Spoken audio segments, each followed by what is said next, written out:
and it contains several important structures that enter and leave the abdomen. Understanding the anatomy of the inguinal region is important for understanding common clinical conditions such as hernias, and many others. Speaking of which, hernias occur when an organ or tissue protrudes through the wall of the muscle or tissue that normally contains it.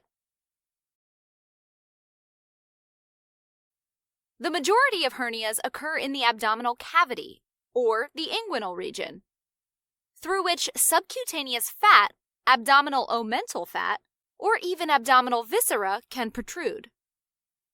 In order for a hernia to happen, there is typically a weak point along the abdominal wall, such as a weak linea alba, previous surgical interventions that weaken the abdominal wall muscles, or pregnancy. First, let's look at anterior abdominal wall hernias. They can be divided into 4 categories: epigastric, umbilical or periumbilical, Spigelian, and incisional hernias. Epigastric hernias are caused by a weakened linea alba and are basically defects in the abdominal midline between the umbilicus and the xiphoid process. Then there are umbilical or paraumbilical hernias, which are hernias through the umbilical ring or around the umbilicus. These are often found in children because the umbilical ring is weak at birth, but can also be acquired in adults and frequently affect pregnant or obese individuals. Spigelian hernias are found along the semilunar lines, which are skin folds from the inferior costal margin of the 9th costal cartilage to the pubic tubercles, and overlie the tendinous insertions of the rectus abdominis muscle, as abdominal tissue can protrude through these areas of tendinous insertions. Finally, an incisional hernia can develop at the site of a prior surgical incision, as the muscle and fascia is typically weakened, for example, over the surgical site of an appendectomy. Hernias can be classified as reducible, which means that they can be easily pushed back in the abdomen with position changes or a manual pressure, or irreducible, which can't be pushed back. Irreducible hernias can become either incarcerated or strangulated. Incarcerated hernias are when the hernia contents are trapped and cannot be reduced, leading to swelling and edema of the herniated contents. With severe swelling, obstruction of blood flow to the herniated contents can occur, and this leads to ischemia and necrosis, resulting in strangulation. Incarceration and strangulation can affect any protruding structure with a blood supply, such as the omentum and bowel. Risk factors for developing a hernia include genetic defects, increased intra-abdominal pressure, aging, obesity, and pregnancy. Symptoms and signs of a hernia may include pain, discomfort, and a lump or bulge in the affected area, which may be exacerbated by increasing intra-abdominal pressure, such as coughing or laughing. Strangulated hernias can present with severe pain, nausea, vomiting, as well as tenderness and overlying erythematous skin changes. Now, a similar concept to abdominal hernias is rectus abdominis diastasis, or divarication of the recti. This is when there's a separation between the rectus muscles due to conditions that weaken and stretch the linea alba. This condition can also be congenital or acquired, and risk factors include obesity, pregnancy, connective tissue disorders, or prior abdominal surgery. This particular type of hernia is not what we call a true hernia, because technically the midline fascial layer of the abdominal wall is intact. This means that strangulation doesn't occur.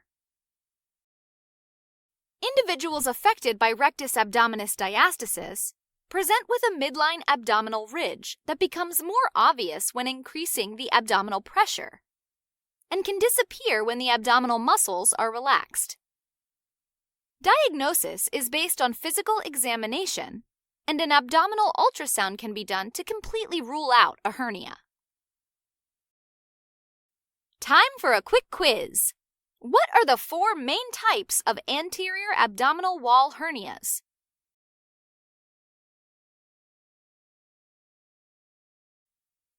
Now let's look at femoral and inguinal hernias. Femoral hernias occur when the hernia sac slips through the femoral ring into the femoral canal, below the inguinal ligament, medial to the femoral vein, and lateral to the pubic tubercle and lacunar ligament. One important risk factor for femoral hernias is advanced age, as the femoral ring can widen with age. Femoral hernias also tend to be more common in biologically female individuals compared to biological males.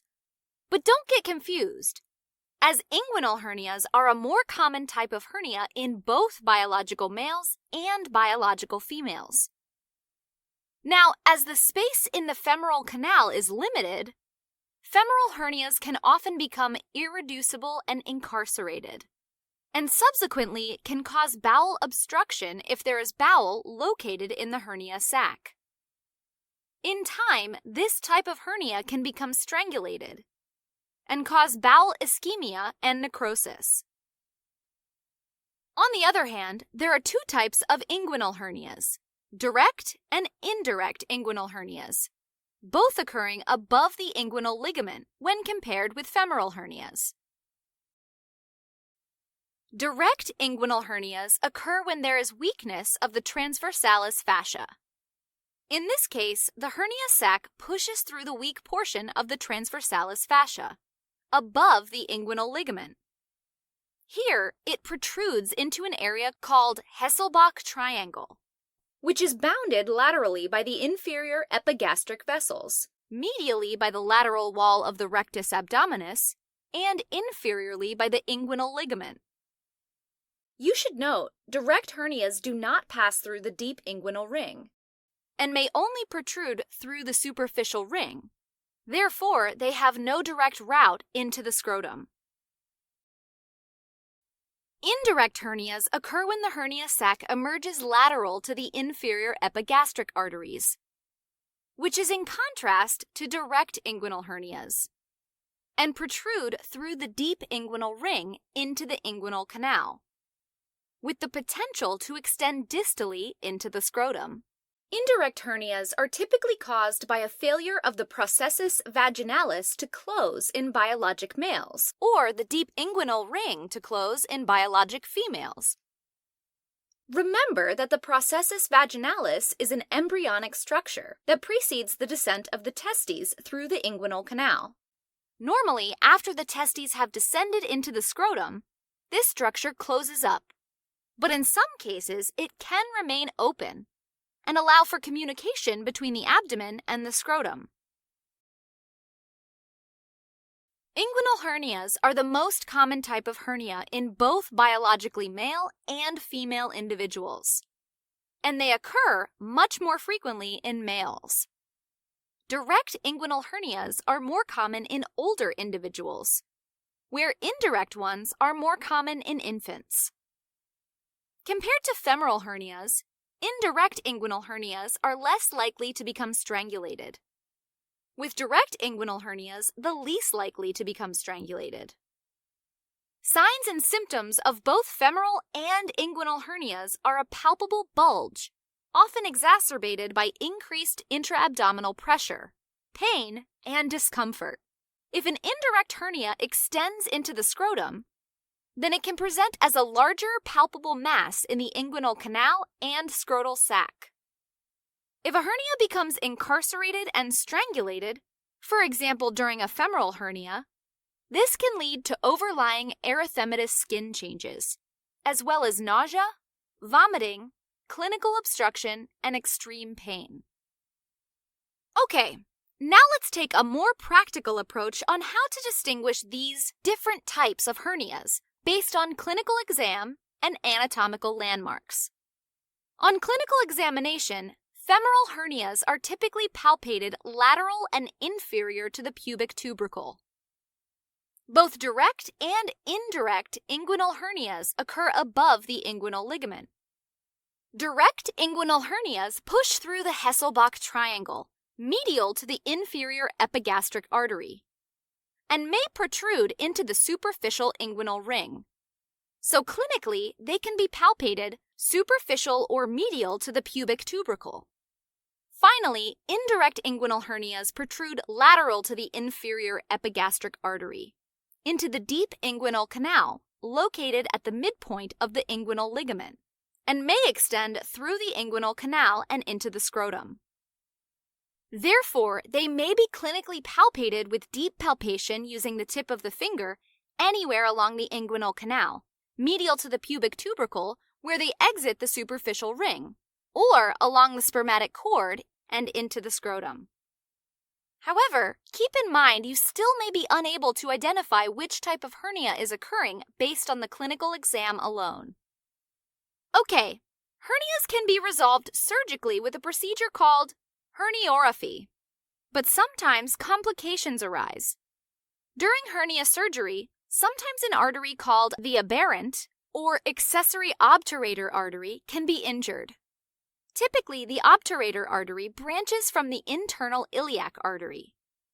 However, in up to 20% of people, there can be an additional branch coming from either the inferior epigastric artery or external iliac artery that either replaces the obturator artery or joins it. And this is called an aberrant or accessory obturator artery.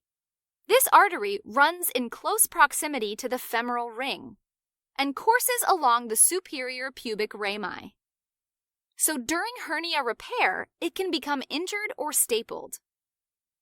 When this occurs, the artery retracts, making it very difficult to locate and ligate, leading to uncontrolled bleeding.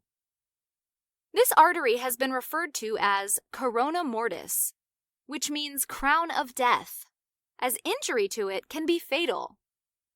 On the other hand, during inguinal hernia repair, more common complications include damage to the ilioinguinal, iliohypogastric, or genitofemoral nerves, which can lead to chronic residual neuralgia and postoperative constrictive scar tissue in the surgical area. Hey, look! It's quiz o'clock! Where are direct and indirect hernias located in relation to the inferior epigastric artery?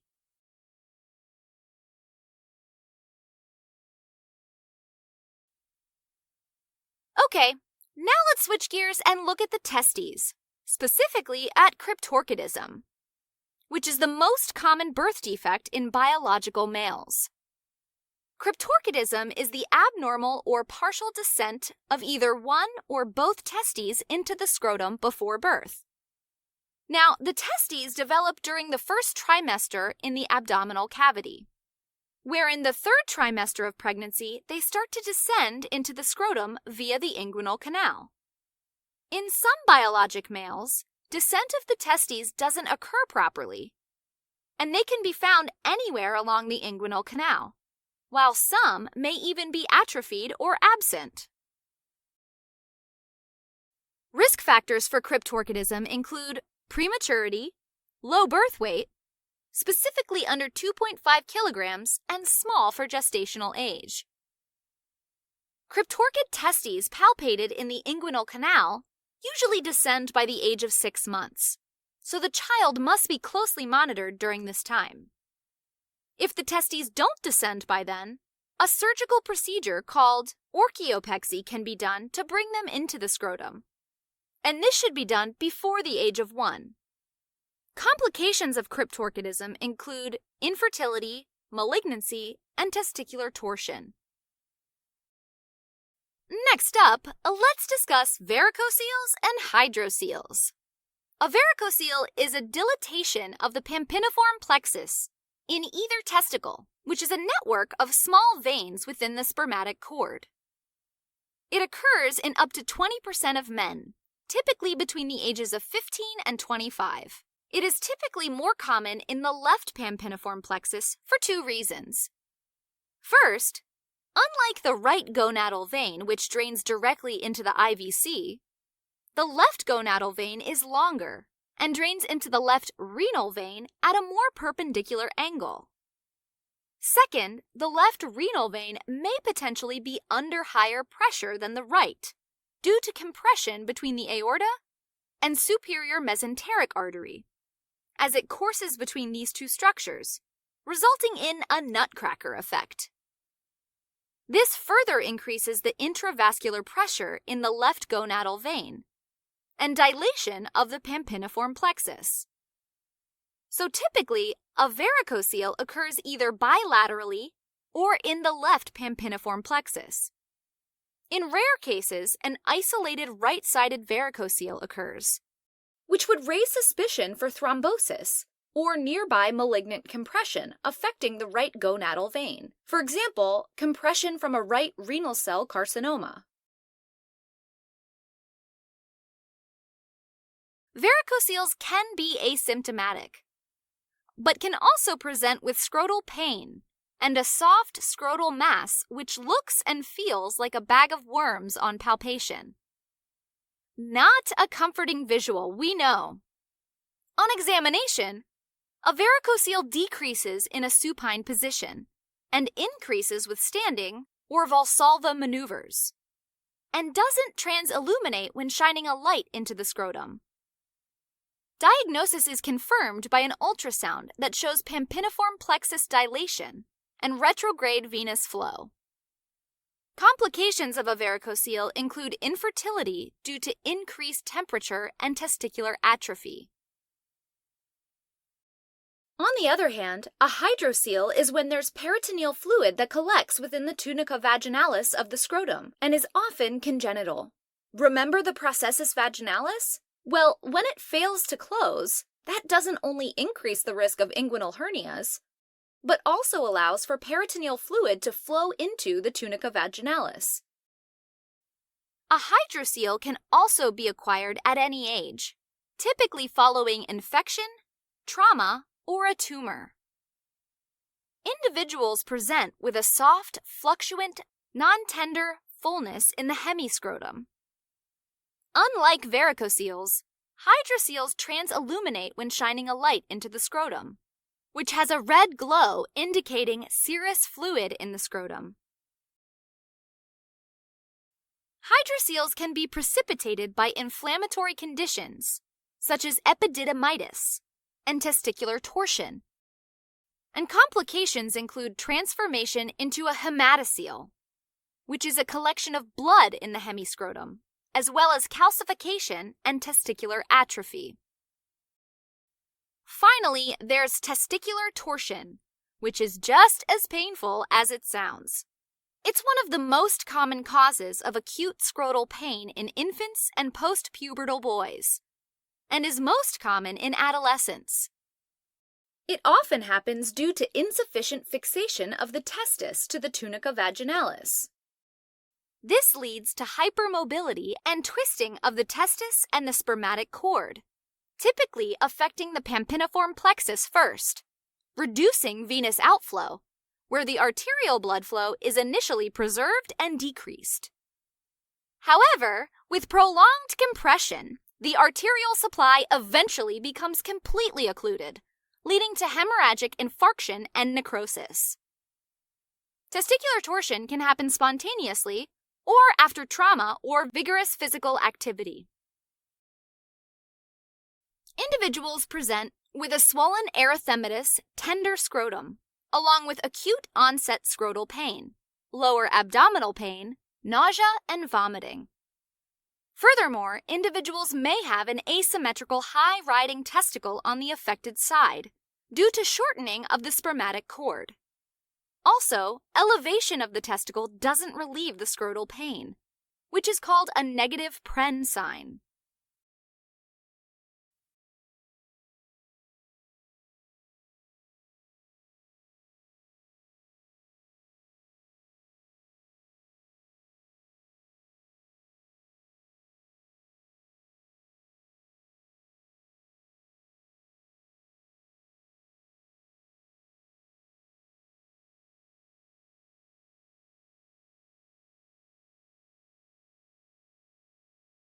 Additionally, there may be an absent cremasteric reflex, meaning that the cremaster muscle doesn't contract when lightly stroking the superior and inner part of the thigh. Normally, stimulation of the motor fibers of the genitofemoral nerve causes contraction of the cremasteric muscle, and as a consequence, contraction of the scrotal sac. The cremasteric reflex is important in trying to differentiate testicular torsion from other conditions that cause scrotal pain, such as epididymitis, or inflammation of the epididymis, orchitis, which can be caused by mumps, and Fournier's gangrene, which is a necrotizing fasciitis of the genital area and perineum. Diagnosis of testicular torsion is based on physical examination, but a Doppler ultrasound is required to detect reduced blood flow or twisting of the spermatic cord. Testicular torsion is a surgical emergency, and urgent urological consultation and surgical detorsion is required, in addition to fixing both testicles to the scrotal septum to prevent further torsion. If surgery is unavailable, manual detorsion of the testicle can be attempted. Delaying both manual and surgical maneuvers can cause testicular non-viability within 12 hours, in which case surgical removal of the affected testicle or an orchiectomy is needed. Last quiz! What is a varicocele, and on what side does it most commonly occur? What's a hydrocele?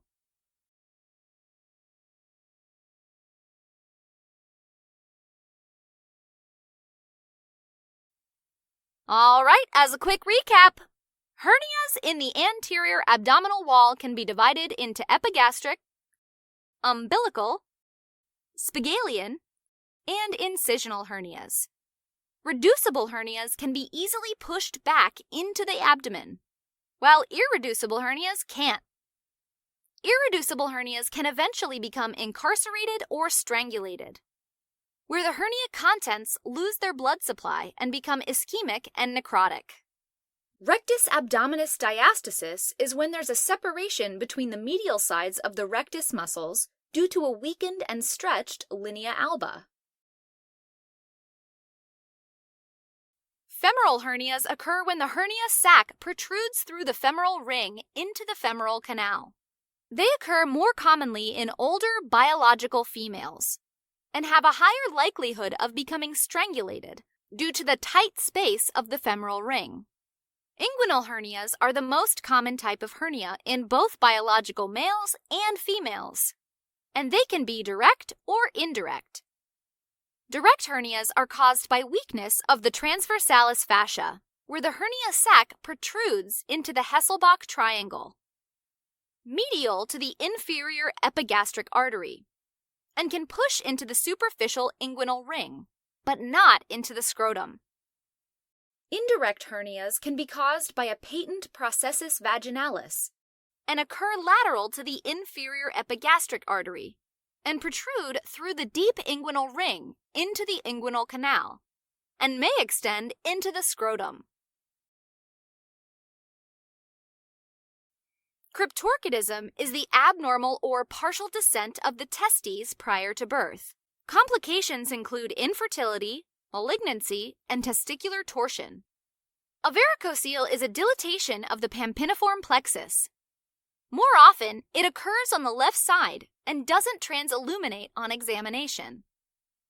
It has a characteristic bag of worms finding on visual inspection and palpation. A hydrocele is an accumulation of peritoneal fluid around the testes in the tunica vaginalis of the scrotum and does transilluminate on examination. Testicular torsion is the twisting of the testes and the spermatic cord, resulting in severe pain, nausea, vomiting, and may result in testicular ischemia and necrosis due to restricted blood supply. It is a surgical emergency and requires manual or surgical detorsion immediately.